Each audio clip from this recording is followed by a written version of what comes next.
Hello. Anyway, so I realise I've got that spot where everyone's kind of super hungry, and I'm of course going to talk about food. But let me ask a question to start with. Who here would like more energy? Okay. Research shows now, and our own Sumo research, talking to our own customers, shows that energy is the #1 wellness goal that we want for ourselves. And the good news is that one of the simplest ways of actually enhancing and unleashing our energy is through the food we eat. And we all have to eat every single day. I'm super passionate about food and nutrition. Sometimes I think I'm almost obsessed with it. And the reason I'm obsessed with it is because I know that a lot of the problems that we've been talking about throughout today could be solved with some simple lifestyle changes. I haven't always been this way. Once upon a time, I was a child. I was 11 years old. And back then, I didn't think about nutrition. Nobody taught me. I just ate what tasted good. That's what we do. In fact, back then, I grew up in quite a health-conscious family, but I really resented it. I hated going to school with these kind of wholemeal sandwiches when all the kids around me had these delicious white bread. Whilst I was munching into these homemade rock cakes and he broke my teeth. All the other kids had these brightly coloured packages and I wanted some of that. And then one day, and I remember this day really, really well, it was about this time, myself and my mate Jonathan, we went up to London. And this was a big thing for us because we were living in northeast London and we got the Central Line all the way up into town. And I remember walking along in Piccadilly Circus and then I kind of saw it, a big red sign. And that big red sign had 3 white words on it. And those words today would be 3 letters. KFC. That was the first time I'd ever tasted KFC. And you know what? It blew my mind. It tasted amazing, absolutely amazing. I couldn't believe it. And over the next, 8 years of my life, I had a lot more KFC and a lot more food like that because taste was the big thing. I wanted food that tasted good. Then, of course, guess what happened to me? Any ideas? I kind of stopped growing upwards, and I started growing outwards. And I got to about, 30 kilograms heavier than I am right now. And we talk about physical wellness, we talk about mental wellness. Well, my mental health was not great at that point because I didn't quite know how this had happened. All I'd been doing is kind of eating the stuff that tasted good like everybody else, and it was really accessible, a lot less accessible than it is today, but it was really accessible and it was starting to explode. So I decided I wanted to change. I wasn't happy at being like that, but I didn't have the education. I didn't know what to do. But I knew that exercise was the thing that people were talking about, so I started moving my body, and I caught the running bug. And for the next decade, that's pretty much what I was doing. I was running marathons, and of course I lost loads of weight, became super fit, but my diet was still pretty poor.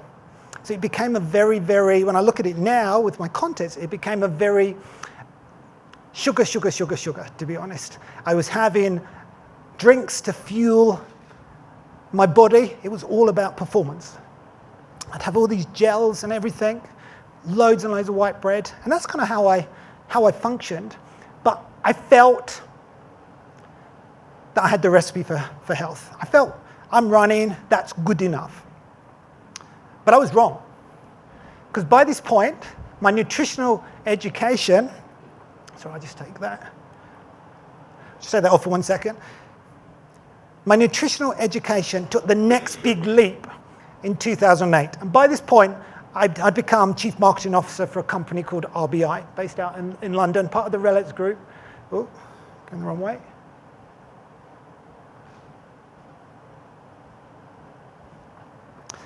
And for those of you who aren't familiar with RBI, RBI is part of RELX, which is a FTSE 20 company. The interesting thing about RBI is that it started life as a magazine business, and in the space of 10 years, it became a data analytics and software business. So quite different, and that kind of journey of change and transformation, we'd call it digital transformation these days, but I was part of it, and it was super exciting. And I feel really privileged to be as part of a transformation that had a beginning, a middle, and an end. But during this period, all I had was my running, and I was burning the candle at both ends, and I was traveling a lot, and I was really believing that I could do everything. Because as I say, I thought I had the recipe for health, but I was wrong. And a wake-up call came, and that wake-up call came in 2008, and this was literally a month before I became Chief Marketing Officer for RBI. And I'd been to China for 2 days, and it was amazing going to Shanghai, a real experience.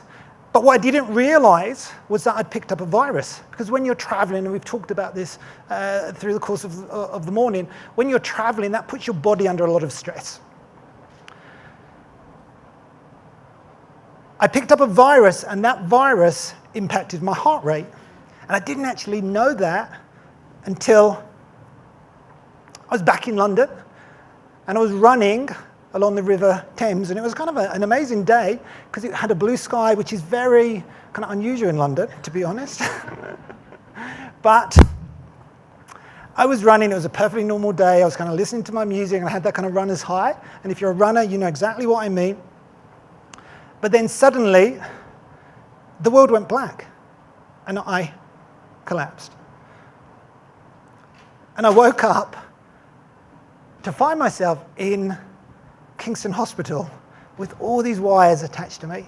And it was a scary, scary thing because I thought I'd been following the recipe for health, but I'd missed out a few ingredients, and they were pretty key ingredients. So I stayed in this chaotic environment for the whole weekend, whilst people were kind of telling me to take beta blockers and telling me to do all these things, and all I wanted to do was just get out. So eventually, after 2 days in the hospital, my heart rate got back to normal, and they let me out. And I had this huge sense of freedom, but still confusion. The story ends well, because the very next day, I went to a cardiologist, he gave me a heart scan, and everything was fine. And he said to me, live your life. And I thought, that's exactly what I'm going to do. So I did what every kind of super controlling, ambitious, resourceful, kind of resilient type of person does, and became really focused on my health and thought, okay, my diet is the thing I need to focus on, because all those black coffees I've been drinking, all that white bread, I knew that wasn't the most health promoting. But what happens? Often we think, well, I'm doing my running, I'm running marathons, surely I'm allowed to have the odd 8 cups of black coffee a day, or the odd, bottle of vodka, or whatever it is. I'm allowed a break. Life is worth, we only live once. But by this point, I had a big why. I didn't want to be back in that hospital. I suddenly felt very vulnerable because I had so much I needed to do in my life, and I didn't want it to end then. I could easily have died that day, and that was a real moment in my life. So I changed. I became very, very focused on diet. I started educating myself on nutrition. It blew my mind because there was so much that I realized we didn't know, and as I learned, I changed. And I changed quite dramatically. I won't go through everything I changed, but I changed in a big way, and I changed in a very quick way, because once I knew the information, I didn't want to put rubbish in my body. So I changed. The impact of that was a massive detox, and I was in bed for an entire week thinking, God, what anyone tells you about change, it's hard. It's really hard, and you've got to have that why. You've got to have something to keep you going. But you know what happened? So I was in bed for a week. It was very tempting to go back. I didn't want to go back. But by day 5, I started to feel a bit better. By day 6, I felt a lot better. And by day 7, I felt amazing, really, really good. My energy went through the roof. I was waking up at 5 a.m. I was never a morning person. It was usually 8 a.m. and that was a struggle. And with all that extra energy, I put that energy into activity, because activity is what leads to results. So that's how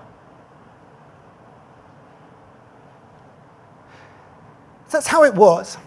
So roll forward to 2014. So by this point, RBI had transformed. We were talking about transforming, and then in 2014, we suddenly said, well, we have transformed. We are different to what we were before. Let's celebrate. But no, that's not what happens. What happens once you transform is that you need to go faster, and you need to accelerate the revenue. You need to do more things. All of this environment created a very stressful situation. And I saw that, and I didn't know how to connect, because I'm running a big department with 200 people, and I can see this going on. I can see a lot of stress. You know, when you sell half a company, when you restructure, when you're closing departments, when you're telling people that their jobs are very different to what they used to be, and they're not very happy about it, you know, it takes a lot of energy to do that and still get people saying, woohoo, you know, this is great. You know, I've got a completely different job now, and this is great. But when you've got that going on, and you've got refined foods, people are feeding themselves with food that is not very good quality. And then you've got medication, and medication could be anything. We've talked about it in terms of coping mechanisms. Whatever the coping mechanisms, we have to cope as human beings. We are not perfect. Some of us would like to be perfect, and I spent a lot of my time wishing I was a bit more perfect until I woke up and said, let's celebrate being imperfect, because that's what makes me human. But this situation was going on, and I really, really wanted to do something about it. And I didn't know how. I would talk to my staff, and they would say, look, I'm really stressed. All this is going on. Why is there munching on croissants and drinking Diet Cokes and these types of things? And I really wanted to help. Didn't know how. 2014, I got my opportunity. In 2014, we were sitting around the board table, and we were talking about how do we accelerate revenue growth. And you can imagine the meeting, a lot of people. I'm passionate about well-being, but at that point, I wasn't confident enough to actually talk about it. I had trained to be a health coach because I wanted to share what I knew, and that health coaching qualification gave me some tools and some strategies. But here we were, listening to Graham, our HR director, who was talking about a people strategy. We'd never had a people strategy before. And his people strategy consisted of, this is how we can save money in recruitment. This is how we can focus on retention and learning and development. So all the things you would expect it to have. But you know what it was devoid of?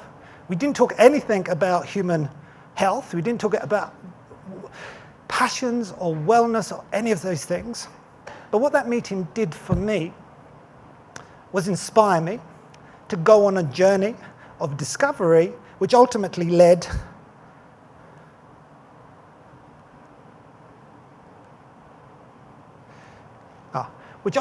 to the RBI Living Well philosophy and program, which at the time was quite different because it was a very holistic program, still is. This program has gone on to impact thousands of lives, and it looks at people as whole people with whole lives divided between those different areas. So we brought it all together, and the message was pretty simple. You as an employee, or we as an employee, as individuals, we are responsible for our own wellness. However, we as an employer, we are responsible for creating an environment that makes it easy for you to be well. I'm not going to talk about the program in detail, but I've just recently co-written a white paper called Creating Human-Centered Organizations. We have some flyers here, so grab one of those and you can download that from the Raw Energy site. But it's a really useful study. We spoke to 500 HR directors to really understand where they were in terms of their attitude to well-being and the investment that they're willing to make. And that's what we found, that everyone wants to do well-being or to do more in well-being, to do more to enhance well-being, but not everyone's actually putting the budget behind it. So that's really where we are as an industry to help ensure that the investment is there so we can do all the great things that we're talking about today. What I do want to focus on now, 5 minutes, what I do want to focus on now is, 5 minutes. What I do want to focus on now is some quick ideas to unleash the energy you have through the power of food. So 4 big lessons, and I taught you today in terms of food wearing 4 different hats. Hat 1 is I am a health coach. Hat 2 is I'm a business leader and a marketer working in the food industry. Hat 3, I'm an individual who wants to make the right choices.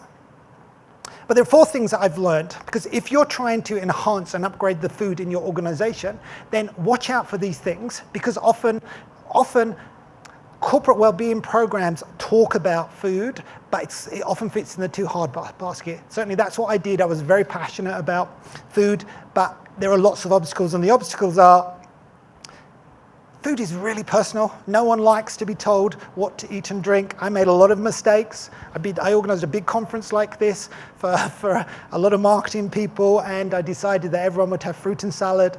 Don't do that. That did not go down very well. Money comes before health. With my kind of new corporate well-being hat on, I went along to our canteen and said, why have you got this big display of donuts there?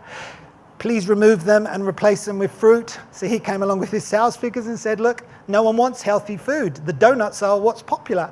So this is the type of thing that we find every day. And people are confused. At Sumo, we know the biggest problem that we have to solve is confusion. And it's no surprise. There's so much information that is conflicting, so much research. So breaking that confusion and turning that confusion to clarity is our goal. And then access, because it's great to have the education to know what to do, but if you can't access great tasting, amazing food, then you're frustrated. So the solution is really this equation, and it sounds very easy. Focus on authentic employee education, combine that with access, and then you get results. So I'm calling this, and I'm conscious of time, so I'm going to whip through this really, really quickly. But there are 5 gifts of workplace wellness that I want to share with you. And these are ideas, and we can talk about this over lunch if you'd like some inspiration. But all of these are practical things that you can implement. The first one is think about employees as customers, because not everybody is the same. And when you segment, and we have a segmentation that I started at RBI, and we've developed and improved upon at Sumo. But think about people in different groups, and then you can provide different content, different education. Everyone loves to play, so food education needs to be fun. No one likes the do's and don'ts. Everyone hates that. I remember one situation where I brought an amazing nutritionist into RBI, and she presented life-changing information. But the only people who came were the people who knew that stuff anyway. So I had to change. We've done things like the Flexitarian Challenge, which we recently did at Sumo, encouraging people to take photos of their food, post them on a private group and get rewards. That's part of the education. You can really make it fun and use the whole trend in gamification. Activate the community. I can guarantee that every single workplace, every single department will have some people who are passionate about cooking. So if you activate those people, bring them together, give them ingredients, they will create an environment where you can bring people together. Or do catering. When I was in London, I bought 1,000 salads from a company that was not nearly as good as Sumo, I have to say. But what that does is it brings people together. So food is a prop. It doesn't have to be the food in itself that is the focus. It's there. 1,000 salads, everyone came together, everyone spoke to each other, lots of ideas, great for innovation. Use existing content. There are loads of films out there now, documentaries. This is what's seeing such a big drive in the plant-based movement because of Netflix. So do a screening, invite people to attend. Bring in specialists like health coaches. I'm a health coach, plug. But the fact is that one thing I've seen as a health coach is that people know what to do. They just don't do what they know. So having someone like health coaches on that you can bring in can help people with that behavior change, which is important. and combine mindfulness with the eating. We've Sumo and Flow Wellbeing, Mandy's here today. We're doing a collaboration. We've got some mindfulness eating sessions happening in Sydney next month. And then, I'm just kind of looking at my 2 minutes, okay. So then the final thing is access. What can you do to give the gifts of wellness to your workplace? 3 things. Upgrade the drinks. Drinks are such a big part of the problem and also a big part of the solution. So upgrading the water. We have Zazen water here, which is an amazing mineralized water. Try that, because the biggest thing and the simplest thing you can do to enhance the well-being of yourself and your people is to upgrade the water. Upgrade the sodas, just swap in, for example. That's why we're seeing such a big shift in terms of kombuchas. We have Remedy kombucha here. It's a fizzy drink. We're selling lots and lots of those. It's equivalent to drinking a Coke. And then make healthy teas available. Upgrade the snacks. We all love to snack. I love to snack, but it's what you snack on that makes a difference. At Sumo, we get lots and lots of people sending us healthy snacks. So it's an amazing place to work, because you can always snack on something which is highly nutritious and really really delicious. Anyway, I'm almost out of time, so I'm just going to finish off. So there are lots of companies who are doing this really well. We've talked about the high-tech companies. Google, I got a lot of inspiration from Google. They create an environment that makes it easy for people to eat well. But Monash University is another great case study who does this well. So in summary, food is a very, very personal experience. We know that. But the pace of change in business is not getting any slower. It's just going to get faster. So the more we can build our resilience, the more we can support ourselves, the more able we are to be able to cope. Because business and life is like this. So it's not that these things are not going to happen, it's how quickly we can bounce back. Food is both part of the solution and part of the problem. And I see workplaces very much as communities of people. We spend a third of our life at work, so let's use the work environment to educate people and provide access. And we can certainly help you there, because an investment in education, an investment in access will really pay back big time. Well-being isn't the result of one thing. We can do lots of different things. We can do mindfulness, meditation, we can do yoga, we can do running, but we all have to eat. So food is very much the cornerstone, the foundation of a wellness strategy. So let's work together to try and create simpler messages to enable us as people to be able to do the basic things, to navigate a menu, to walk around the supermarket without thinking, can I eat this? Is that good for me? Is that on this diet? All of this is nonsense. It's created the problem. It's pretty simple. And our mission at Sumo is to make Australia a healthier and happier place. And having worked at Sumo now for 2 years, there are a few brands in Australia who are better positioned to do that, because we can provide the access as well as the education. So this isn't a plea to say, eat loads of salad, but what I can say is there are no ingredients that are healthier than the green leaf. The green leaf is the healthiest ingredient on the planet. And the best thing we can do for ourselves, the best thing you can do for yourself, is champion the green leaf. And we work really hard to make the green leaf taste amazing at Sumo. Thank you for your time.